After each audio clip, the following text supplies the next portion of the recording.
Welcome to the Weekend Warriors Fishing Podcast, presented by 13 Fishing Canada. Make your own luck. We are here to talk everything fishing with special guests from across the industry. Now, here is your hosts, Logan Lewis and Jesse Cadron.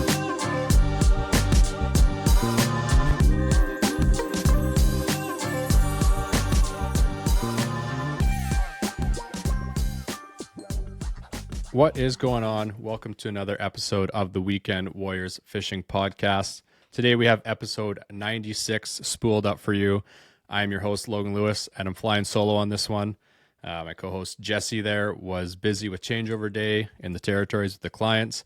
And for anyone who's not familiar with that, old set of clients fly out, new set of clients fly in, and it's a later fishing day. So he wasn't able to make it to today's interview, but he sure did miss a good one. I know he was sad that he missed this one. We have Dr. Chris Somers ready to go here with a 2-hour interview. So this is actually going to be part one of the episode, dealing with all things spawning. We talk about Cisco, we talk about other bait fish, we talk about suckers, then we get into some perch, some walleye, some pike, and some lake trout. Very detailed episode, talking a lot about their spawning habits and kind of how you can use the spawn of certain fish to help target, say, predators, or kind of knowing where fish might start to stage up before they're actually doing the spawn. So you're definitely going to want to stay tuned for this one. Seeing as I am flying solo here, don't have too much to say in the intro, maybe talk about it the next time Jesse is here to do an intro with me, but want to mention our sponsors as always. First one right behind me here, if you're watching the video version, available on YouTube and Spotify, we've got 13 Fishing Canada. Huge thank to them, as always, for being the presenting sponsor of the podcast. On my recent trip up north to Otter Lake there at Mississippi, was running the Mooch Minnow, the Suspect, the Heavy Hitter, and it was a great time. Tons of different species. Was also running the Subwalk, which was the regular size. They do have a smaller size now, but I was running the regular size, and I was surprised how small some of the pike that hit it were. It was still a good time, and made for a good day in the boat with my dad, landed a bunch of walleye and a bunch of pike as well. But you can use the code Weekend Warriors, that's WKND Warriors, to save yourself 15% off, not just 13 Fishing, but the entire Rapala Canada website. So you got Rapala, of course, VMC, 13 Fishing. Love the VMC hooks, their jigs. Moon Eye Jigs was running those all weekend and absolutely loving it. The Crush City baits were only reason I was having to use different baits is because I get bit off by a pike. So these baits were lasting tons of walleye every day, and just couldn't be happier with them. And they have a great action that definitely the walleye seem to love. And you hardly even, I think it was the, what was I running? I was running the Mooch for kind of the first time. I used it a little bit before, but was really using it this time. And the action that you have on the Mooch there with just a little bit of movement that you have to make is insane. So head over to the Rapala Canada website, use the code Weekend Warriors. That's WKND Warriors to save yourself 15% off the entire Rapala Canada website. Next up, got to give a big thanks to the Saskatchewan Wildlife Federation. This goes well with the episode with Chris, as they do the spawn camp out at Buffalo there for walleye.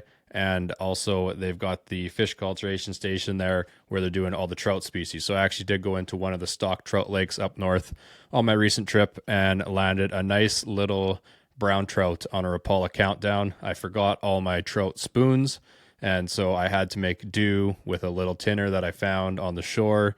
At least there was an actual paddle this time. Lots of times there's not an actual paddle, but went in there, caught a little brown, and it made the effort worth it as I was paddling across the lake a couple times while trolling to land that fish. So big thanks to the Saskatchewan Wildlife Federation for being a sponsor of the podcast. Head over to their website, find your local branch, get your membership. Comes with access to land, awesome Outdoor Canada magazine with a Saskatchewan specific portion in it, and some other great benefits that come along with the membership.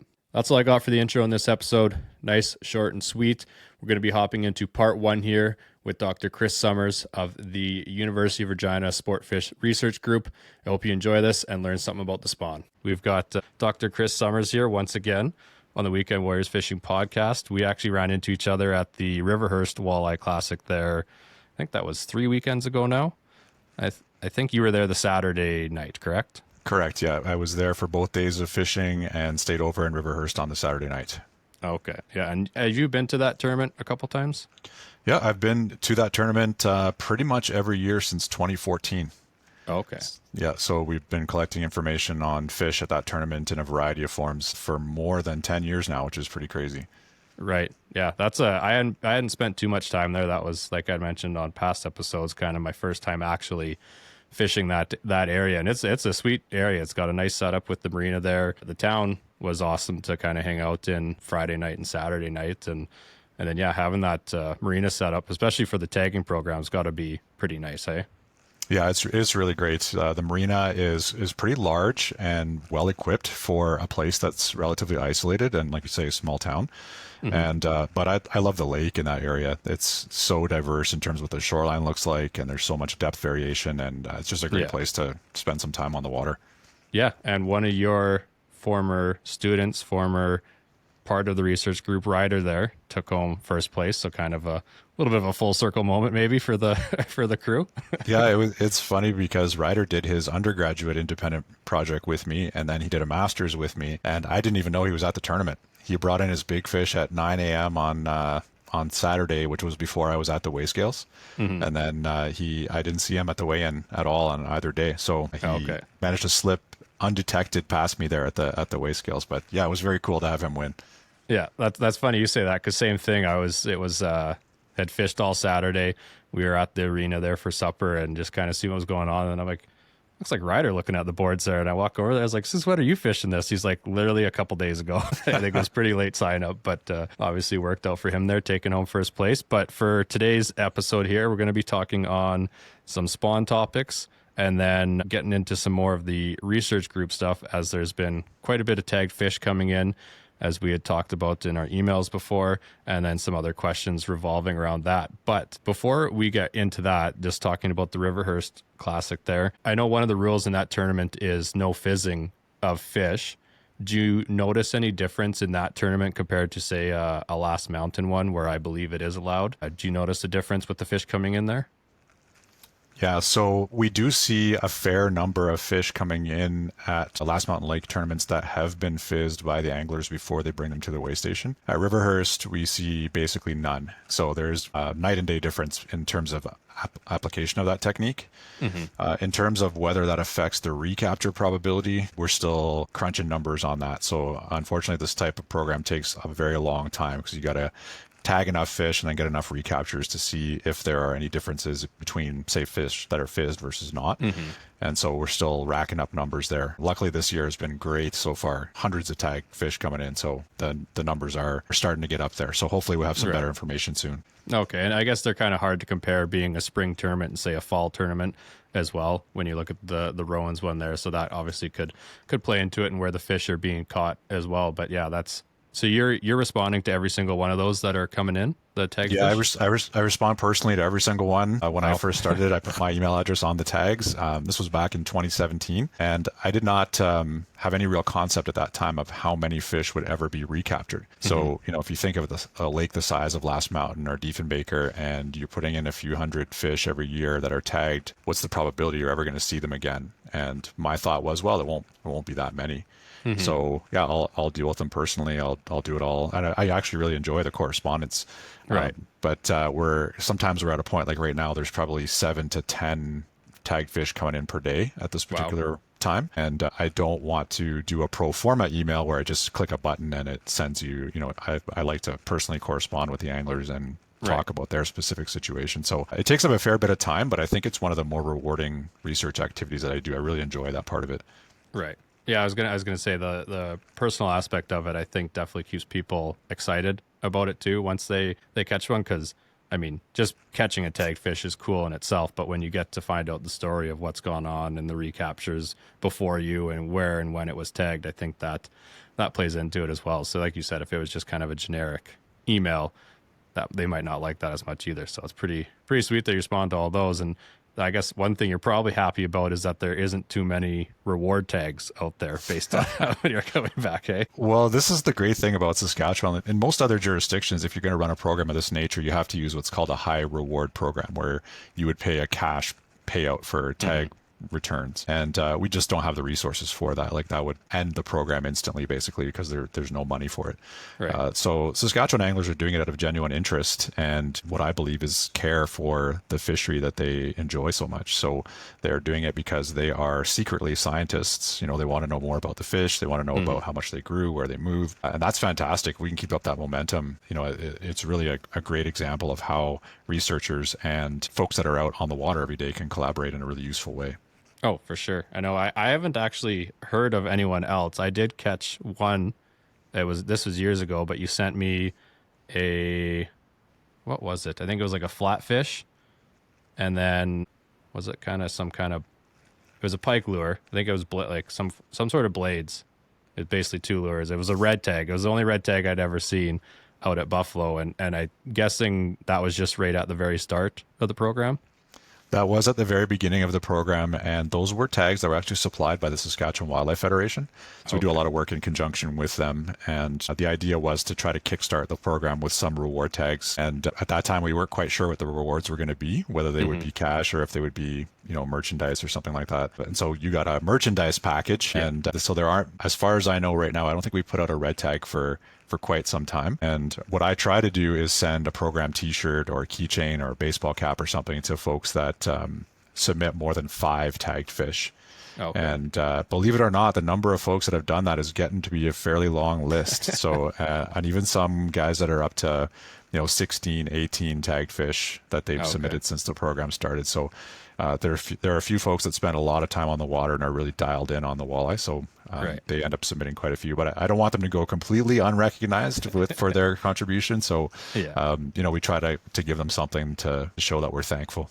Okay. I'm going to have to put in some work. I think I'm maybe around that 5, I think. I've got 5. a pike, and then, mostly, I think all of them have been Buffalo Pound for myself. I don't know if I've done any Lost Mountain or definitely none at Deef, but I'm going to have to start putting in some work, get up to that 16, 17 number. Would you know what the highest is off the top of your head? Off the top of my head, no, but it would definitely be an outfitter from Tobin Lake who is very, very religious about submitting the tagged fish that he catches with his clients. And really, really great relationship there where, he's out on the water literally every single day of the open water season. And every time they catch a tagged fish, he sends me the information right away. So he's probably, I would say, reported maybe 40 or 50 tagged fish in total. So yeah, quite a bit more, but also a bit of an advantage since he's doing that for a living. So yeah, he doesn't count. Yeah. Recreational weekend warrior anglers. No, that's right. That's awesome. Yeah. I mean, especially in that water body with lots of the changes and some of the sizes and the tournaments that you're seeing, it's pretty sweet to have someone who is, like you said, entering or letting you know when they've caught those tagged fish. I don't know. I think every time I've been around one, it's like, we're obviously gonna do it. I'm even to the point where every fish that I'm catching, I'm checking that area, because especially with the walleye and it gets that algae buildup, it can look just like the fish and you don't realize it. So I'm always kind of basically every fish checking that right before it's about to go to the net. Oh, wait, we got to see if it has a tag or not. And it's paid off a couple times. There was one Buffalo Pound right by Loney's, I think it was, and just about to throw it back. And I'm like, wait a second, it looks like the fin's weird. And then, sure enough, it was a fully covered algae tag that we scraped off. And I think we sent that one in too. So it's something to look for, definitely, if you're catching any walleye or pike, I guess, at Buffalo too. Yeah, and it kind of breaks my heart because we spent a lot of time picking out the colors of the tags so that they'd stand out. And then, they're only in the water for a few months and they get that algae growing right over top of them. So they just look green or brown, like you say, another projection from the fin or something.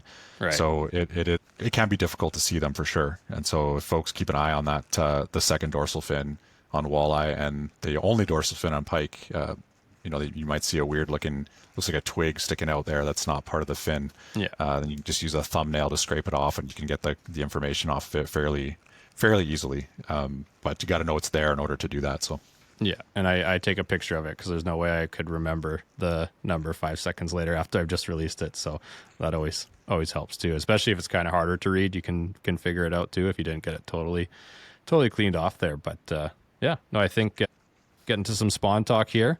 I think maybe we start with some of the bait fish kind of area like that, and then move into the predators, and then, of course, cap it off with some burbot just because they're pretty cool. But Yeah, maybe if we want to, did you have any general thing that you wanted to go over before we started this, or dive right into the species? Well, I guess the general thing I can cover is that we can really divide our species in Saskatchewan into two categories. You've got your spring spawners and your fall spawners. And there's a few species, particularly in the prey category, that will continue to spawn throughout the entire spring summer period. So they'll go in pulses essentially. As long as the water temperature is good, they'll keep reproducing. And then there are some, all the larger species that we would typically be interested in only spawn once. So you've got broad categories seasonally, and then in terms of how often they spawn during that. Okay, that makes sense. And as far, I guess one thing to cover before this too, because we covered it in past episodes, which people should listen to if they haven't. But the one thing that you corrected me on, my misconception was that eventually a fish kind of spawns out as it gets older. But you said that basically fish keep getting better with age. Is that correct?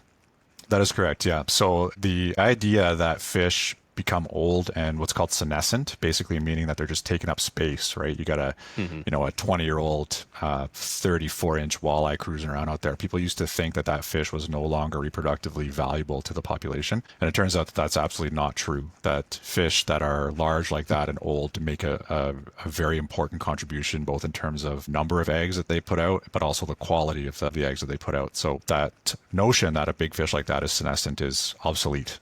Okay. So I think that's a good thing to cover right off the top, because I think that is something that is kind of an older thought that, just like with lots of our practices, is starting to change as well. So to keep that in mind with releasing your big fish, you're not taking out a fish, I guess, that's done with its spawning. It's helping even more and more. So I guess to kick it off, maybe let's go with the Cisco. Sure. So Cisco are what we'd call a forage species. They're kind of an interesting one because they go back and forth between kind of being recreationally angled during the ice fishing season, but then serving as a forage species for predators for the rest of the time. And they are a key prey species for the fish that, as anglers, we like to catch. And walleye in particular, if you look at factors that affect trophy walleye fisheries, one of the most important factors is the presence of a good Cisco base for them to forage on. A Cisco, really, really high energy food item. They school up, they're quite oily, and they can get pretty big. And so the walleye just do really well when there's a good Cisco population. Cisco are fall spawners, and they are quite cold water spawners. So they will spawn when the water gets down to around 4 degrees Celsius in the late fall. And in Saskatchewan, this happens to be around the time when ice is starting to form. Mm-hmm. So most of the time, anglers who are, if you're a open water angler, you won't be encountering spawning Cisco very often right in the thick of that activity, just because the water is not really, the ice isn't thick enough to walk on and it's not thin enough to boat on. Mm-hmm. So it's kind of an in-between period. And Cisco are schooling fish. They spawn in really, really large aggregations. They're looking for flats, open flats that have nice clean silts, maybe some fine gravel, and they really aggregate in thousands and thousands of individuals.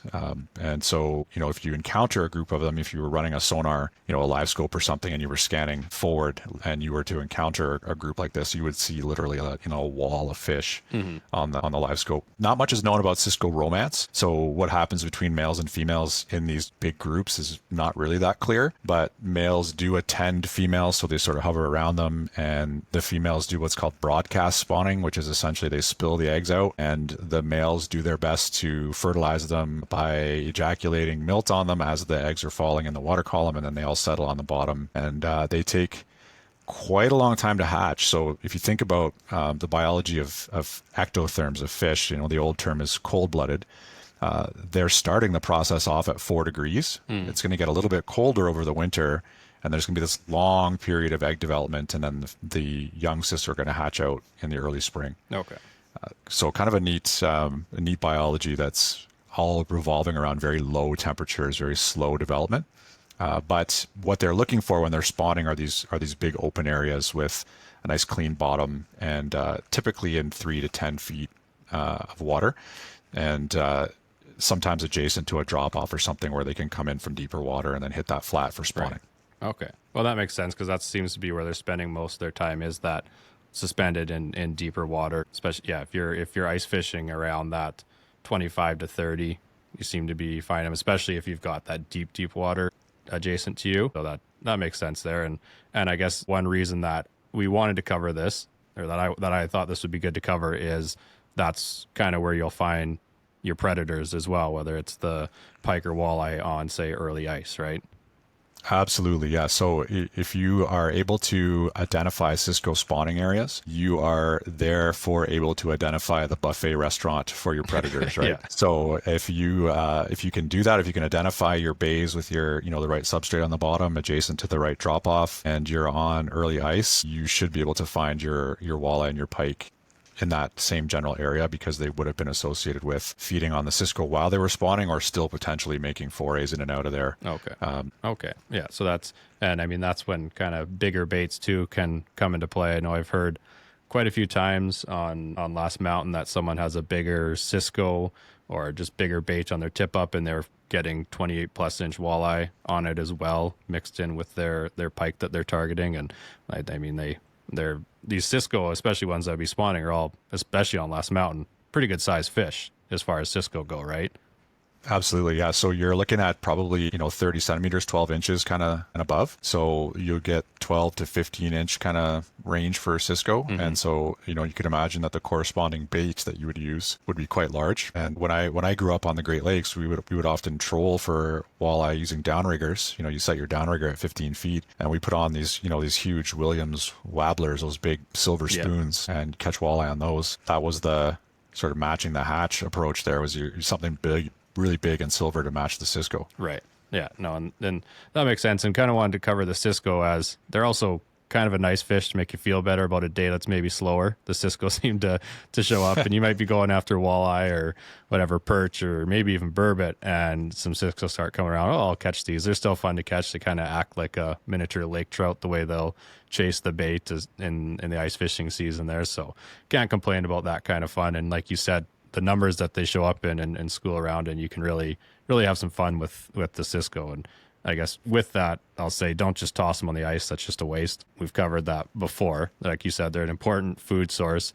People might find them, I guess, annoying if you're mad about catching a fish. I don't know, but it's something that's pretty easy. Just release it. I know they are kind of delicate sometimes too, depending how they're hooked. So if it is going to die, I mean, they do make good bait as well. So that's kind of one thing to keep in mind there. But I got to appreciate the Cisco, as there's been some slow days on Last Mountain in the dead of winter when the Cisco decide to show up, and you can at least have a little bit of fun. Yeah, there's times when at least I want to see something on the sonar, when you've been there for hours and it's been a completely blank screen, and you feel your soul leaving your body. To see some Cisco come in, at least it gives you something to look at. But I do think it is important to mention that, at both Regina Beach and the Last Mountain Fall Walleye Classic, a lot of the time when we have big fish come in, so you get your 75 centimeter, 32 inch fish coming in, and when we're doing our inspection on them to look for, hooking injuries or for barotrauma symptoms, and we open the mouth to look inside, there's often a tail sticking out of the stomach, like a Cisco that's big enough that this huge walleye can't even take it all the way into the stomach in one fell swoop. So they really are going for those large Cisco as prey. And the bigger the walleye, it seems, the more likely we're going to find a big Cisco in the belly like that. So folks who maybe don't like catching Cisco, at least, recognize that they do feed those big fish, and that, I'm sure none of us would complain about catching a 32 inch plus walleye. So, that's the food they need. Yeah. Oh, for sure. And it's just a clear, to me at least, correlation between the amount and the size of Cisco that you have at Last Mountain and the amount and the size of walleye that come out of that lake, right? Like you catch a burbot, a pike, or a walleye there, they all seem to be, for the most part, very healthy, pretty chunky fish. I don't know if you want to say good shoulders on them. Like they're solid, they're solid fish that seem to come out of there pretty consistently. So I think you can attribute a lot of that to the Cisco population there. Yeah, and if something were to happen to the Cisco population, let's say there was a collapse or something negative happened to them, you would see that reverberate through the entire food chain, right? Mm-hmm. Because these big fish that you're talking about, the ones that are growing large, partly because their prey is large, and I think we'll talk about that more later. But that chunkiness, that healthy feeling that you've got a fish that's heavy for its length and it looks good, a lot of that comes from the quality of the prey, and Cisco provide that as well. Yeah, no, that's fair. I could have used Regina Beach last year. I caught my PB. We didn't get an exact length on it. I think it was around 31-inch walleye, but it was 9.99 pounds. So I could have used a Cisco in that fish's belly to help get over the 10-pound there. Yeah, well, a 2-pound Cisco in there would have put you right up into the. Oh yeah, Yeah. It made for a good bag that day too there. But yeah, we went to measure big fish just because it was obviously a good size one. It's like, really, it couldn't just be 10. It'd be 9.99. But no, that's good on the Cisco there. And I guess, was there any other fish kind of in that category that you think would be good to touch on? Yeah, I think it's important for us as anglers to understand more about the food items that our target species eat. So we do have categories of prey fish. We have the shiners, so we've got emerald shiners, we've got spot-tail shiners, we've got minnows like fatheads, we've got darters like Johnny darters, Iowa darters, we've got these small-bodied fish that are critical prey for predatory fish, especially in the near-shore areas. And these are the ones that spawn essentially continuously throughout the summer. So you can see aggregations of shiners in shallow water at pretty much any time from mid-May through mid-September. As long as the water's warm and they're still favorable conditions, they'll keep producing young through that whole period of time. Okay. And that's a critical part of the food web, the machine that runs everything, right? Like that's where a lot of productivity is coming from that allows fish in that nearshore area to feed on something and get big. And if you do happen to see an aggregation of shiners, of course, you're going to get your predators following them in the same way that you're going to get that with the Cisco that we were talking about before. Right. Yeah, that checks out. I don't keep fish too often, but this weekend up north we did, and most of those bellies full of shiners, or I guess fish that sized. And we don't use minnows up there anymore because just with the plastics and stuff that are out there nowadays, it's pretty easy to catch on that and not have to worry about putting a new minnow on, or if your minnow got taken and you're not sure about it. But yeah, always have some form of bait fish in the stomach there, and kind of that, I don't know if that'd be in that like 3 to 4 inch range. It seems pretty common there. So yeah, those ones are always nice. There's actually one of the earlier episodes had Gord Pizer on, and he talked about casting jerk baits in shallow at night in the springtime for walleye. And that's something that I've done all the time now, just off the dock when we're out at the cabin. And it sure shows. You go down there with a light, and the amount of minnows that are swimming around the dock. I don't know the specific species, but always just covered around there, especially at night, and you get casting a jerkbait out there, and it's you wouldn't think there'd be that many walleye in 3 feet of water, but it's insane. And it's pitch black out, but they're still figuring out where your bait is and taking it. So that's always a fun bite, and can thank the bait fish for that, I guess. Yeah, and it's kind of neat that if you think about all of the presentations that you put out for walleye, so many of them are based on shiners, right? That sort of 3, 4, 5 inch kind of long, skinny, shiny presentation. Whether it's plastic or whether it's a crankbait or a spoon, they're all kind of geared towards that flashy silver bait fish in that size range. Yeah. And really, you say you don't know what fish are swimming around the dock when you shine the light on them. And the walleye don't really know either, right? They just know that there's a fish of that size range, right? Yeah. And they're going to come and eat it. So, if you can mimic that presentation, especially when you have these aggregations and you've got actively foraging fish there, your lure is always going to look like a more tempting target than the real thing, because, it looks like an injured fish, or it's slower moving, or it's flashier, right? So I think that's the real benefit to having guys like Gord Pizer on and giving you this wisdom of their, if you cast a jerkbait inshore at night, or, just before it gets dark, you might surprise yourself with what you'll find. Yeah, even the perch too. Like the perch are not even twice the size of the jerkbait, and they're still hitting it, but they're aggressive, and we'll get to them soon here. But just kind of still talking about the bait there. What's the deal with these trout perch? Do you have much on them?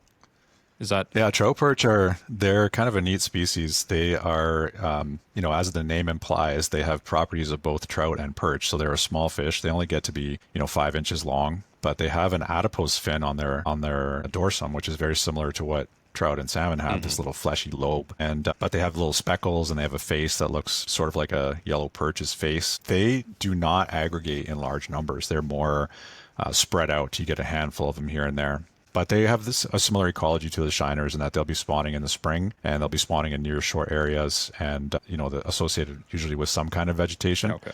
And same kind of thing, but they're just not nearly as numerous, and they don't form these big schools like some of the other species do. Right. Okay. I think I've seen them once on the camera at Last Mountain, but like you said, there's not a lot.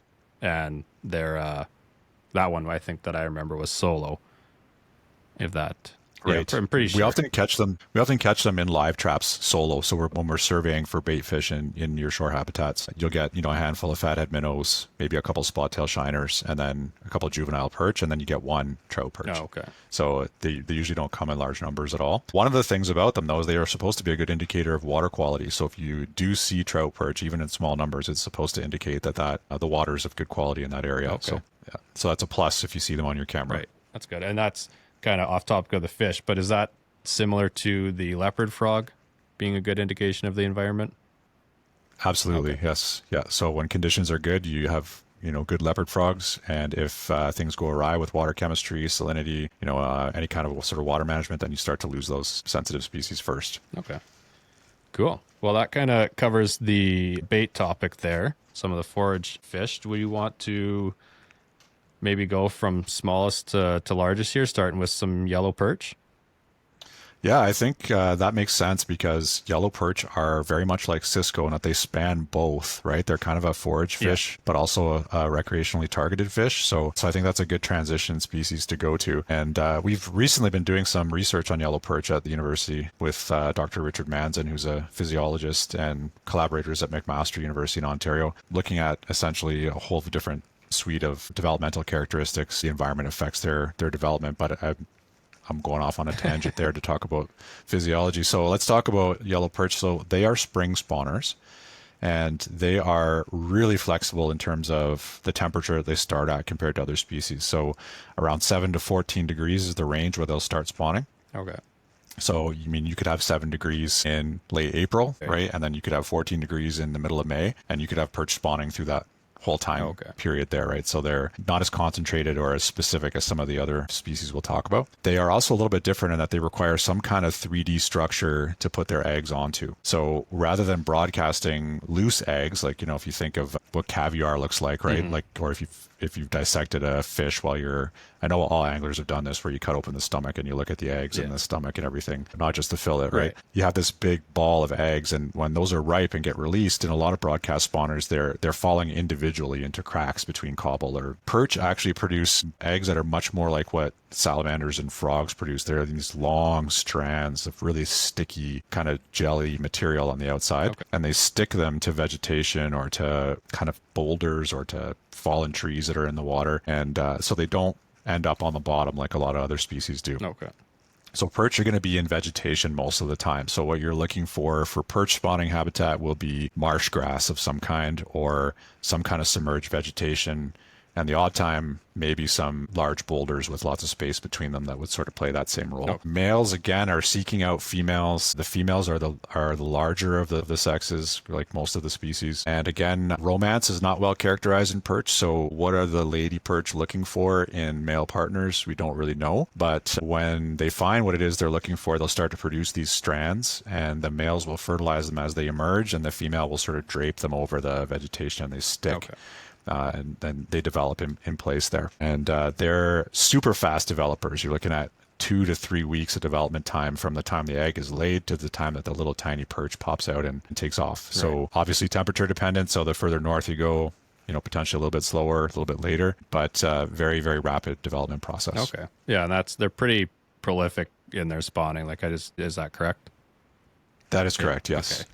Just the way I've seen some of the stocked lakes up north for trout, they get some perch in there, and then it's perch galore, right? So I've seen that a couple of times, and I mean, I feel like, well, when you're talking about where they can spawn, I'm just thinking of Buffalo Pound because that's kind of the home waters there, and I'm thinking, okay, it could literally be anywhere in that lake with the weeds and whatever else it's got there. It's showing. The number of perch in there is insane. You go out there in the winter and there's always, actually, if you didn't have live scope with some of the size of the perch there, that when they're so small, they're not touching anything. If you didn't have any electronics, you would think there's nothing down there. But when you put the live scope down, there is a school of 15 perch around you at all times, but they're just so small, right? That's definitely something that's interesting. And I've noticed too, just on the trip I was up north, all of the perch we've caught up there are like they're hefty fish. Just I don't know if it's different being in the north there and with how that works, but you nose into the reeds and you can toss a little jig and you either get bit off by a pike or you're catching like a 10 plus inch perch. But even the 10 inchers are just thick, like they're built like a jumbo would be, but they're only 10 inches. So kind of something that I find interesting there. And when you talked about the eggs, I had seen that you can try them, so I have tried them before. Like you said, when you check them out after you're done filleting, there definitely is a difference when you open up that fish, how they look in the fish than say a lake trout or a walleye. Just clear difference in that egg sac. I don't know if I'd recommend people trying it. It kind of tastes like eggs with like a fishy aftertaste. So it wasn't that enjoyable, but that was just something to try in my university days, I guess. There are some people who claim that it's a delicacy. They go out of their way to collect the egg sac, especially from yellow perch. It's so easy to do. And prepare. Yeah, they prepare them separately, and nutrition-wise, they're great. There's a lot of good nutrition there. If you don't like the taste, I guess that kind of throws away the nutrition part. But if you're going to harvest the fish and fillet it, then hey, why not take the eggs and try them out too? Yeah, no, for sure. That's it literally did taste like eggs, like whatever. Put salt, pepper, some garlic seasoning on it. It tastes like eggs, but then like the aftertaste was kind of fishy, and I was like, I don't know if this is for me, but I tried. So, but that's always an interesting one. And am I correct in what I've heard that they're kind of, as far as other fish spawning, are the perch kind of a nuisance for that?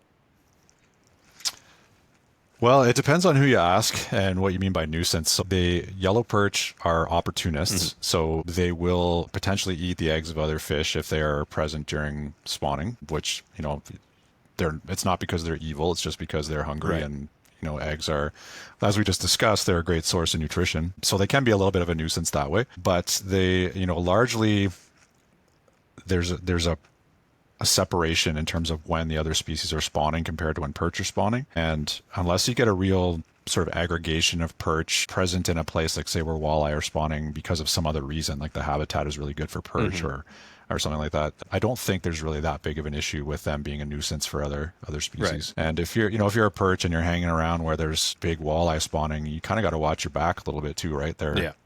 Easy snack. You're potentially in danger. Yeah. So. Yeah. No, that's fair. I didn't want to start a discourse of the way people could take things. We want to kill all the pike because they eat walleye. We want to get rid of the burbot because they annoy me when I think it's a big walleye. Like people can spin things pretty easy. So didn't want to start that. They can, yes. Yeah. So, and I guess speaking of walleye, we may as well move on to them.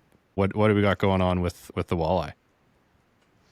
Yeah. So walleye are interesting in that they are a spring spawner in Saskatchewan, and they are pretty much right after ice out, and they are 7 to 9 degrees kind of temperature kicks off their spawning. And what I think is impressive about walleye is the diversity of different places and conditions under which they will spawn. So they have what we call typical spawning areas, which would be kind of shallow nearshore areas with gravel, shoals, kind of that clean bottom gravel substrate type of scenario again. They also will spawn in deep water reef areas. And so by reef, I just mean a rock pile, essentially, that's out potentially in deeper water. And in addition to that, they will also spawn in flowing water. So they will seek out streams and rivers that come into lakes, and they will spawn in those areas. Again, they're looking for that gravel substrate, but in flowing water this time. So there's a variety of different options for them, and they kind of diverge into almost different groups within particular bodies of water that will pick out those different areas. So if you think of a complicated body of water like Diefenbaker, you've got a big spawning area in Swift Current Creek. So that would be your flowing water spawners. You've got Cotto Bay, which has lots of spawning going on in shallow nearshore areas, kind of in the lake itself. And then I don't know of any off the top of my head, but I'm sure that there are places where there are rock piles in that lake where you're going to have lake spawners as well.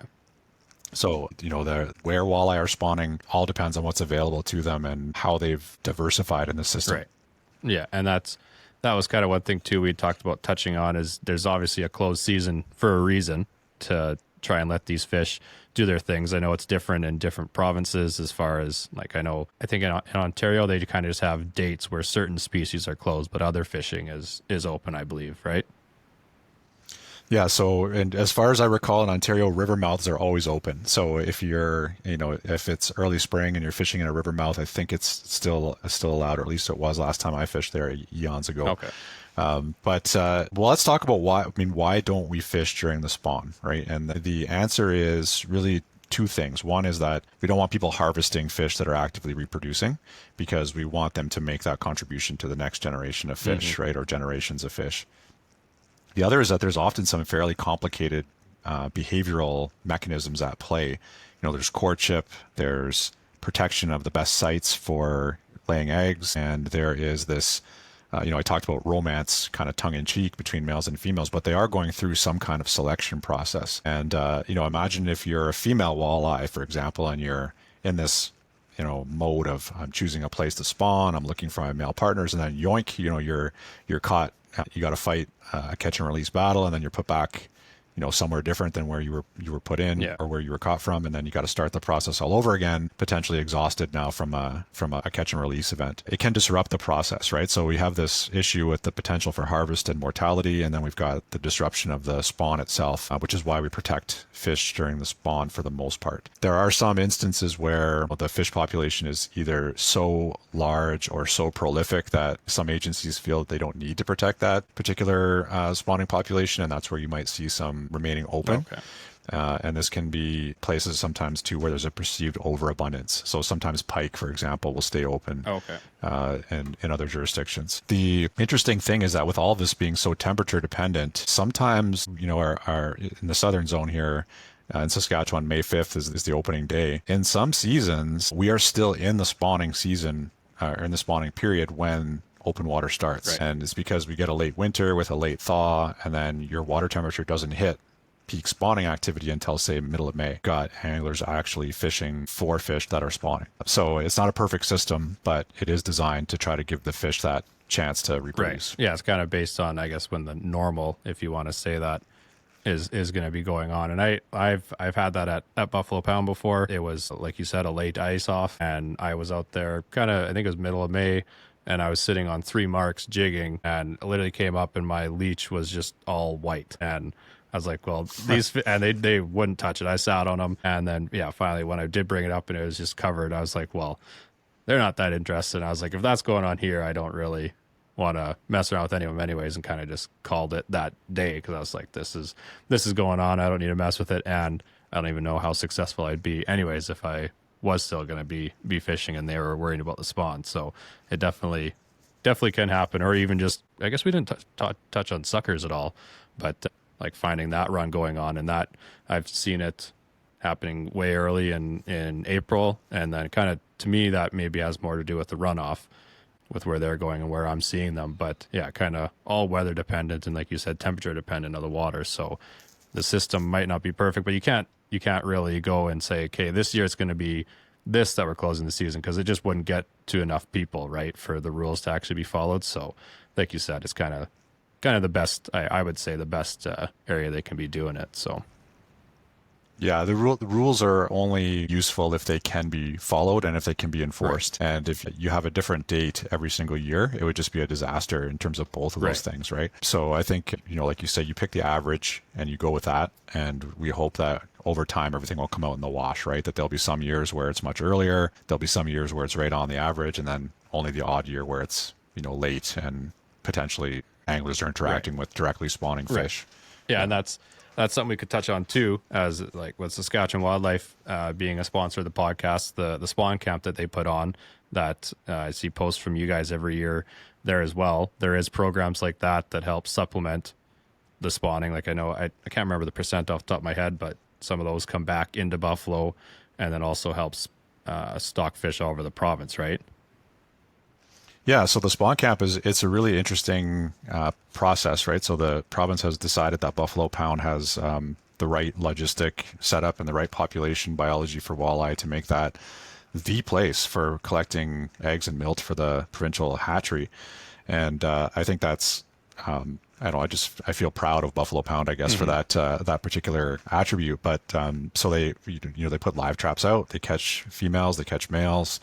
They keep a very close eye on when they're becoming what's called ripe. So essentially when are females starting to shed their eggs, when are males starting to actually actively produce milt, and then they collect those things. They collect the eggs and sperm, they fertilize eggs in situ, so basically in a dish, and then they put those in transport vehicles. They go to the hatchery in Fort Capel, and then they grow up and they become the fry that get moved to different fisheries all over the province. And the province doesn't do a heck of a lot of what's called supplemental stocking anymore, where they put hatchery generated fish on top of naturally reproducing populations, but the fish that they put out allow walleye to exist in some lakes where they can't naturally produce, or where there's some kind of problem, like there was a winter kill or something like that. So they really open up a lot of opportunities there.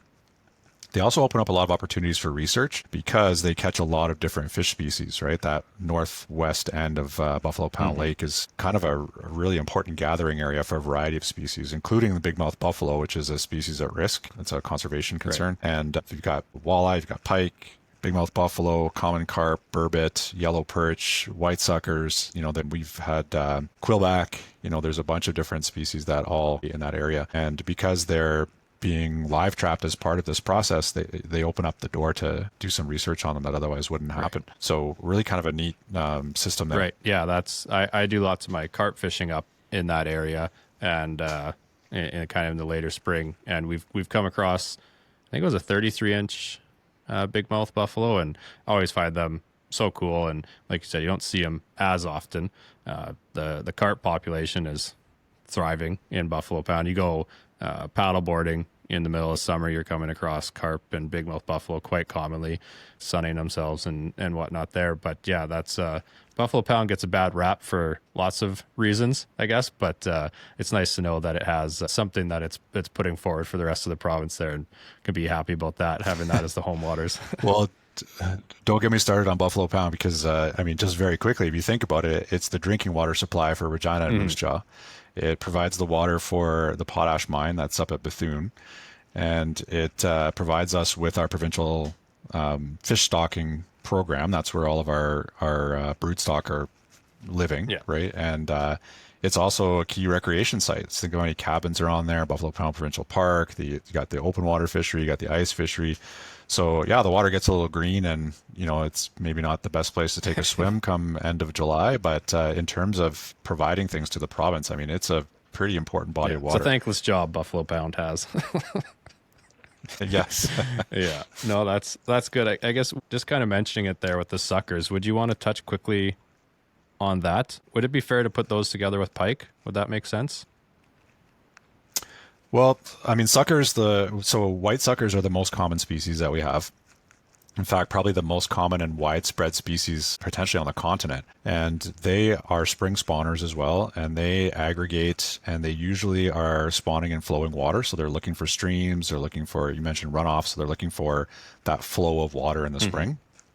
And I don't remember the temperature off the top of my head for what kicks off their spawning, but it's relatively cold. So they start relatively early in the spring as well. And again, if you have suckers staging before moving upstream, or you have them kind of hanging out after they finish spawning, you're going to have large predatory fish in that area as well. So, think of the giant pike that live in our southern lakes here, and the idea that you would go to Bass Pro and buy a full-size sucker to put on a tip-up, right? That's not based on mythology. That's based on them following suckers to spawning sites like that and being able to take a large sucker like that. So for anglers that are looking for an opportunity like that, if you've got a tributary stream and it's adjacent to some decently deep water, 4 to 6 feet or whatever, in that early spring period after the suckers are done, if that happens to be a place where they're spawning, you get lots of large pike aggregating there. Yeah, and that's like you said, I've seen some of the sucker run when I've gone down to Buffalo Pound Provincial Park, and some of their mostly just runoff creeks. There's not actually any water any other time of the year, but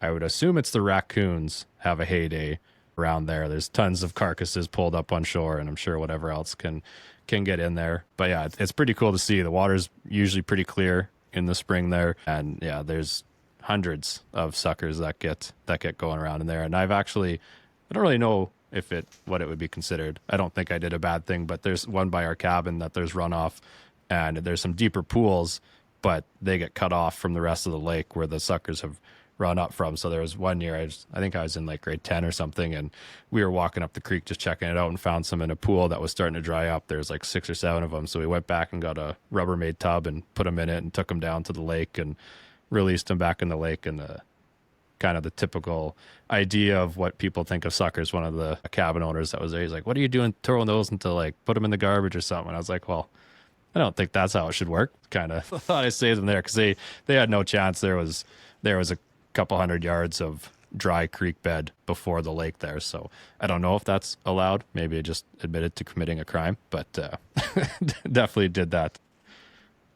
I'm not sure where it would fall under committing a crime, but what you just described is essentially the same process that a lot of industries and the Water Security Agency go through in what they call fish salvage. So if you have a water control structure, say you have a reservoir and then there's a drawdown and you trap fish in a place where they can't get into their normal habitat or where they're likely to die as a result of that, they will transport them en masse from one place to another to try to recover them like that. So what you did was essentially a smaller version of that. And all fish, doesn't matter whether they're suckers or, whether people think they're ugly or cute or whatever, they're all protected under the Federal Fisheries Act. And so if you are, in this case, it was just a natural process that you described. But let's say, for example, that it was the result of a dam or the result of a diversion of water out of that stream for irrigation or something like that, or an industrial usage for the water, like to a potash mine. That industry might have to actually pay for fish salvage in order to have the fish transported so that they would lessen their impact. Yeah. So all that stuff falls under regulations for environmental impact and for, what happens to fish under various human activity scenarios. Cool. Well, there's that kind of, I guess, covers the suckers there, and then getting into the pike. What's going on there? Yeah, pike are also early spring spawners, and they are cold water as well, and typically very, very close to ice out. So the favorite time of ice fishing is the March tip-up fishing for the big pike, and I think lots of other folks like that time as well. These are the fish that are getting ready for spawn, and they're kind of fueling up a bit right before the ice is going to go out and they're going to start the spawning process. They are looking for, again, some kind of vegetated area, marshes in 1 to 3 feet of water, with lots of good stalks of vegetation kind of coming up out of the... So if you're imagining in your mind Buffalo Pound, your home body of water, think of that whole northwest basin on the other side of the old causeway is just ringed by perfect pike spawning habitat with all that marsh in shallow water. Again, females are large, and as the fish get older, you notice a bigger and bigger difference. Some of the females are just enormous, and the males are relatively small and runty looking in comparison. And that is because the females produce tens of thousands of eggs that are really kind of difficult to make, and you need a big strong body for that process. And it's not that hard to make a whole bunch of sperm apparently. So you can be kind of small and not that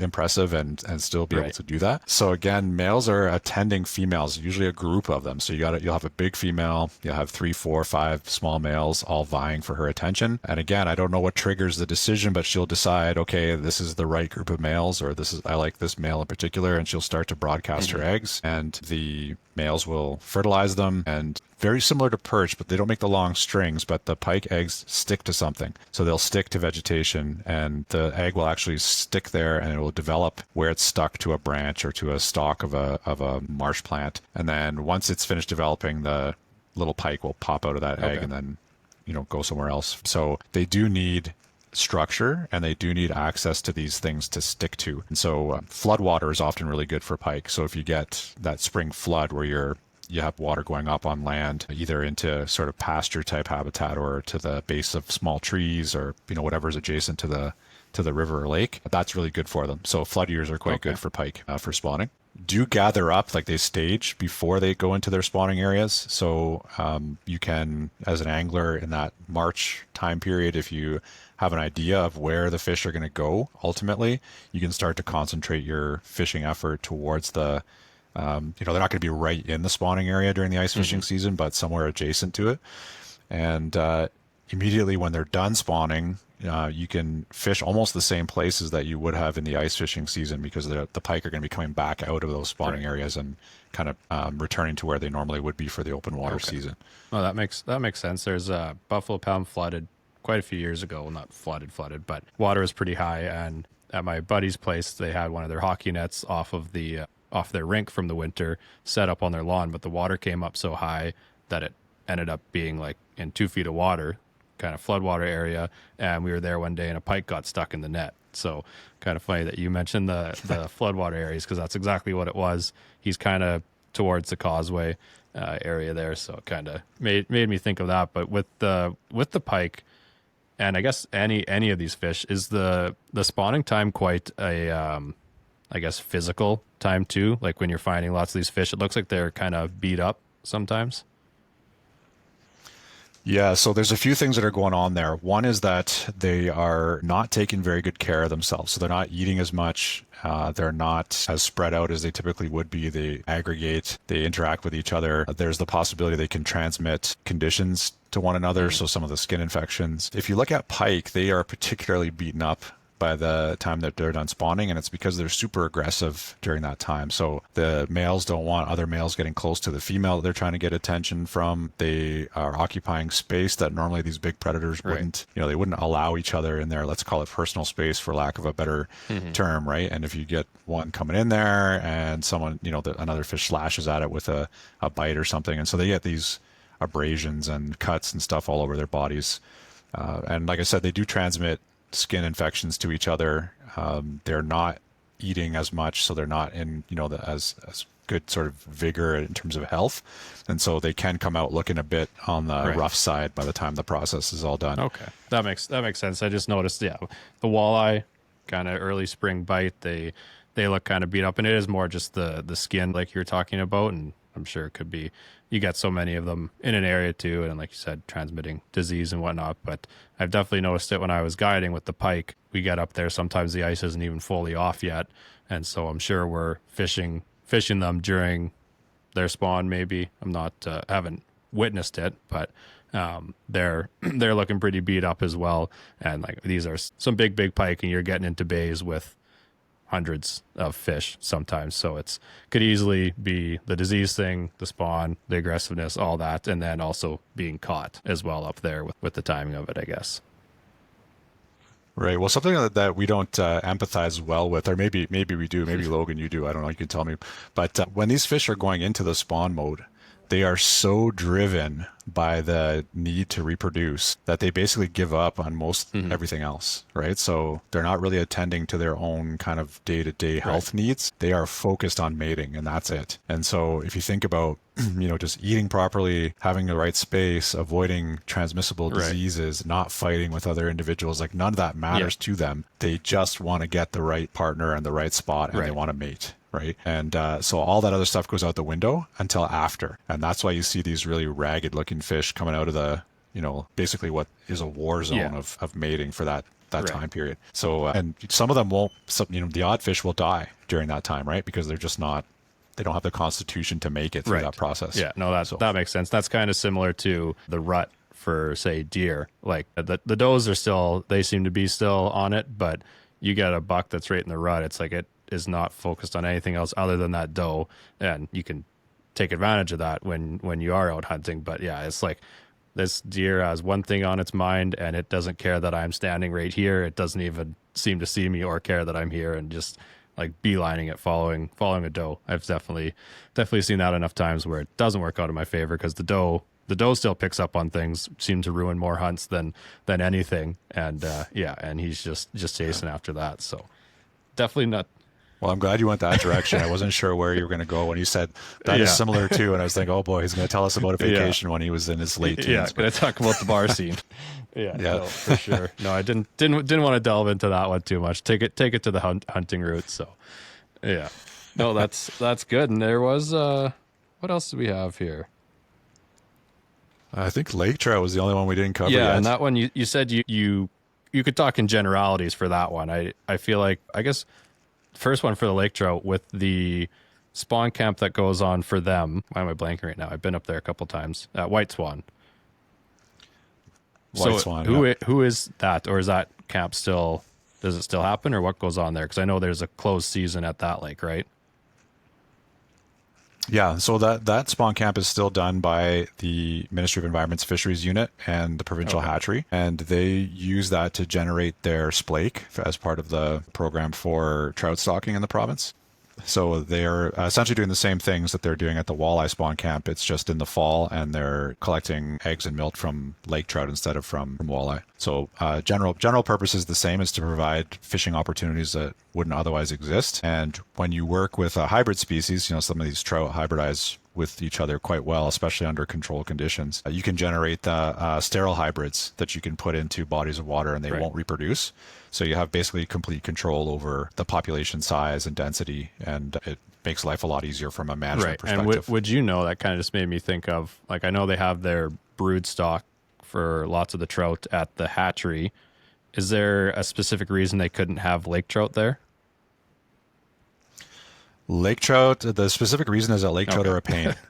So rainbow trout are super robust, super flexible, able to exist in captivity quite well. Lake trout are much more work, and they are much harder to get to spawn in captivity, much harder to take care of. So it's much easier to let them live in a natural habitat somewhere and then come and collect the gametes when you want them, when you want to create a spawn, rather than to try to maintain them in a captive population. Okay. And is that kind of the same for walleye, or is it just there's so many out there that it's easy to go out and get the natural population? Yeah, the answer is exactly the same. So walleye are also a pain. They don't like to live under aquaculture conditions, which is why you don't see any really big fish farms for walleye. They're really hard to grow, especially when they're young, at any kind of density, because they eat each other.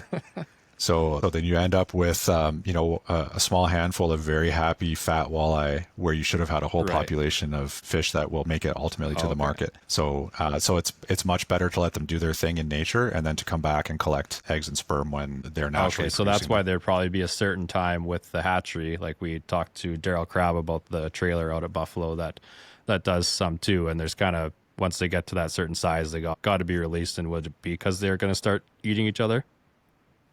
Okay. Absolutely.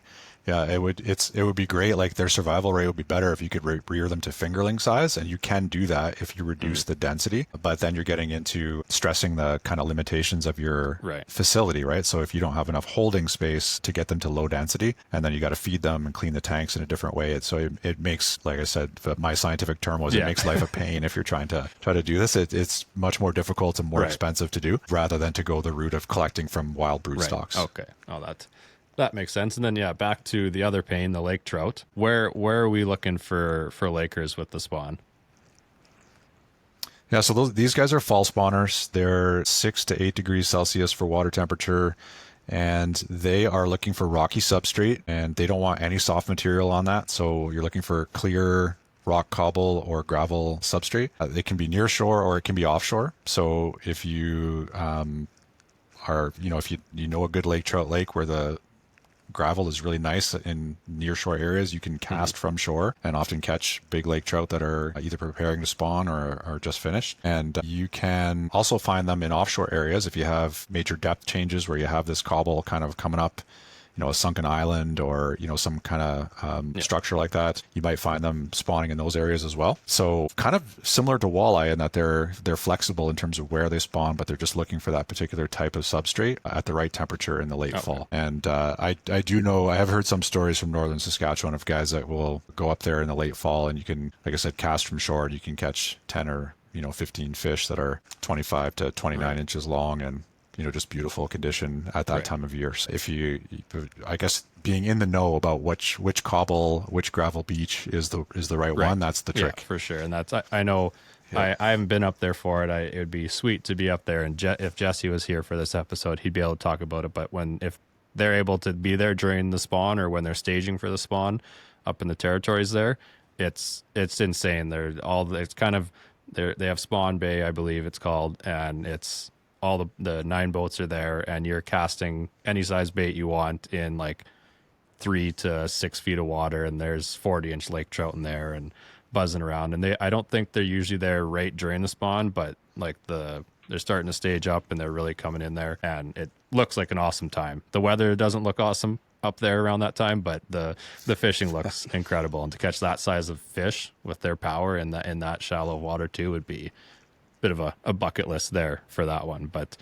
yeah, it seems like if you want to go after big fall spawners like that, there's a little bit of suffering required. So you got to suffer cold weather, or there's just something about it that required for the big fall spawners. But I think it'd be worth it for that bucket list. And you talked about the sunken islands and your cobble rocks. That kind of just screams northern lakes, right? When you get into the shield stuff. And I went to a lake trout lake just this past weekend on the trip I was on, and yeah, you got to be aware of where you're going, because it might not look like anything, and then you're in 6 feet of just like boulders the size of desks, and you don't realize it where it does come up to eventually be able to hit it with a prop. And I'm like, this looks like it would be a great place based on all the varying sizes of rocks and everything there. And that's maybe, I guess, would make sense why they're not down here as much. Like, they were stocked in Diefenbaker in the past. Is that correct?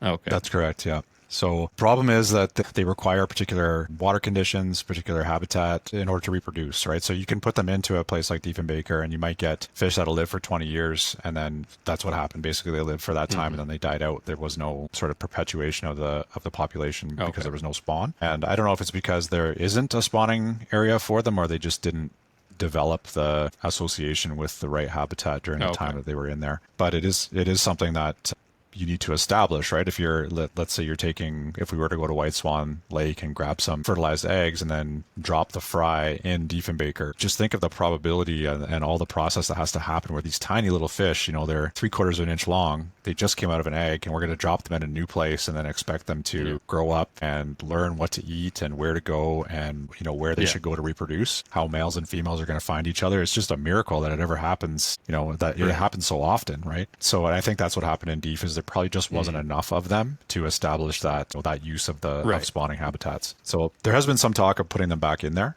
And I think it's, again, you're looking at a decades long process of trying to figure out if you can get them to establish, or if this is just going to be what we call a put and take fishery, where you put lake trout in there and then anglers take them. But it'd be sweet not to have to drive so far to find lake trout. But I think it's also being up in the normal area for lakers and kind of soaking it all in is part of the fun as well, being up in the northern areas. Like I think actually for us down here in Regina and Moose Jaw, the closest place might be Fort Peck down in the States. I think it's something like a 4-hour drive from what I've heard to go catch lakers. I think those might be the closest ones driving time that I guess I'm aware of. So we've talked about that, see some videos, and it looks like a pretty insane fishery. But just like Diefenbaker and Fort Peck, the size of it is insane. So like you said, to put fish that have never been in there, they don't maybe know the spawning grounds, obviously, anything like that, and trying to, by miracle, have them line up and be good to go to actually spawn. That takes a lot to go right. Yeah, so you can't do it with what I'd call a lottery ticket approach. You'd have to do more of an American approach, which would be you throw a lot of resources at it. You put a lot of fish in there and you keep doing it until you get what you want out of the process, right? It's not going to be, we're going to put in 10,000 fry once and hope that works. This is going to take, right? Two things. You talk about Fort Peck. One is that I don't know if you know this, but Fort Peck was actually stocked with Cisco that were taken from Saskatchewan to provide the forage base for the fisheries that they wanted there, with both salmonids and with that's cool. with the walleye. So we were talking about Cisco and saying how people hate them so much, and here's a case where another country came to us and said, hey, you've got some really awesome Cisco. Can we have some so we can create an awesome fishery in this massive reservoir? So I thought that was really cool. Sure. The other thing is that I grew up fishing for salmonids on the Great Lakes, and this was in the 80s, and it was at the time when Chinook salmon, coho salmon were being stocked very heavily in the Great Lakes, and there were no native lake trout populations left because in the lower Great Lakes they've been all killed off by contamination earlier in the 1900s. And so for one, all of the native lake trout populations were gone. So Lake Ontario had no native lake trout. They were maintained by stocking, and anglers hated them. Call them grease. Right? So you'd catch one. We used to call them boots. You'd catch a boot because it was like so the idea that our native top salmonid predator would become the hated fish in a mixed bag of introduced predators that came from somewhere else to eat fish that didn't belong there. So alewife and smelt came up the St. Lawrence Seaway. They didn't belong there. And so we put these Pacific salmon in to try to mop that mess up. And here's our poor native lake trout caught in the mix. And we don't even like it. So I think it's just important to appreciate just what a awesome predator and kind of cool fish that lake trout are. And the fact that we do have this province where we can transition from the kind of cool water community with the walleye, pike, perch, and then up into the lake trout areas, I think it's a fantastic place to be an angler. And I totally agree with you. Whether it's you're watching YouTube videos or my experience guiding, the Americans do not care for the Lakers at all, it seems like. And some of them they're excited to catch a big one, but there'd be a couple come up and, no, I only want to fish pike. I don't want to mess with lake trout because of what they think of them at the Great Lakes. I'm like, this might be a little bit different, and the size up here is pretty cool. I know there's big ones in the Great Lakes too, but I'm like, come on, I want to fish for some Lakers as well. I can go catch these same pike down at Buffalo Pound for what your 40+ inch pike, right? So I'm like, you're up here and you don't want to fish for Lakers as well? Pretty insane. But they have that idea, that the kind of the Great Lakes idea. So, and you kind of would catch them as a bycatch when you're targeting those other fish too, right? Correct. Yeah, we always knew that we were fishing a little bit too deep because the salmon liked water that was just a little bit warmer than lake trout. So if you started catching lake trout, you knew that you were just a little bit out of the zone for especially the Chinook salmon that we were always after, because bigger is always better as long as it's not a lake trout. And the fight's probably a little bit different, hey? That for sure. I guess the lake trout can maybe feel like it's coming in like a boot compared to the others. Yeah, and I think that's where it got its name from. Yeah, although I tell you, I did catch one. It was just over 22 pounds in Lake Ontario, and it did not fight like a boot. Yeah. It was a machine. So, can't complain about that. A bite's a bite. Happy to catch whatever wants to do it. I think that. Do you have anything else on the spawning topics? No, I think that was good. I think we talked about a lot of stuff there. So hopefully there was something of interest. I'm gonna have to listen back too, because I always do that anyways, but to really dial in on some of that information there. And I think some people find that useful for especially finding where the prey is going to be. That was kind of one of the main reasons for this, and then understanding it, and just the general knowledge is good to have when you're looking at different species as well. And anglers, like you said, are always interested in this stuff. So I think there might be one more thing though, which that might be of general interest, is that the success of spawning varies dramatically year to year and sometimes over different cycles, so that you can have long periods of time where you have absolutely no reproduction in some systems, and then you have periods of time where it's like jackpot, boom, reproduction, and everything in between. Reproduction is not a guarantee sort of background level of productivity that happens in most of these fish. It's going to go up and down depending on environmental conditions and on what the other members of the ecosystem that those fish are part of are doing. So, that whole cascade we were talking about, if the forage fish are not doing well, then, your lake trout are not going to do as well, right? They won't have as much energy to produce eggs. There'll be less young lake trout in the system for, the time period right after that. So I think it's important for people to realize that these things fluctuate a lot. So when people are making management decisions, it would be nice if we had a very consistent, everything was always the same, and this is how many fish you're going to get, this is how many you can take out, and everything should stay stable. It is absolutely not like that in real life. The spawning success goes up and down dramatically. Mortality, recruitment go up and down dramatically. So it's always I think that's changing. something to keep in mind when, say, for example, Buffalo Pound perch limit changes, and then people are like, okay, what's going on there? And then maybe they changed it, and then they didn't get the spawn they thought they would get for the next, who knows, say for example, 2-3 years. Well, people 2-3 years down the line from when the rules change, you're going to be going, well, nothing's changed. And it's like, well, just unfortunate. It could be some unfortunate timing, right? So I guess that's something good to keep in mind. Because there's is always, like, we could go on and on about the talks for slots and just the number of fish you can keep, the size you can keep, whatever. But there is lots of other, I guess, variables at play that no one can control, right? So you could try and do some of the things, but absolutely, that's good to mention. Not even control, understand. I wish I could understand half the variables. There's not just a know-all book out there for lots of that. Like you said, you don't, for the romance side of things, not sure what it is, but there's something with it, right? So no, it would be sweet to know the exact reason why lots of those things happen, but I guess that's part of the fun, is the mystery too, maybe. Right. Yeah. And we didn't talk about burbot, which is okay. We can talk about them another time, but don't worry about it. But I was going to say that one of the great things about burbot is that they are the true romance artists of the fish world that we have in Saskatchewan, right? Because they sing as part of their courtship.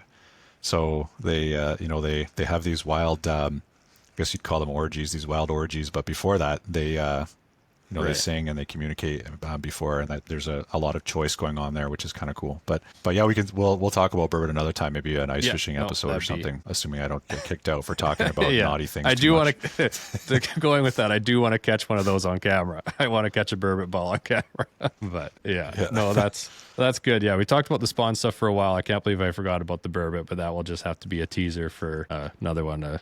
That's part 1 for you in the books. I hope you enjoyed it, covering all the spawn topics. This was one I was hoping to have more in that April to May timeframe, kind of when our seasons are closed or opening up again due to the spawn.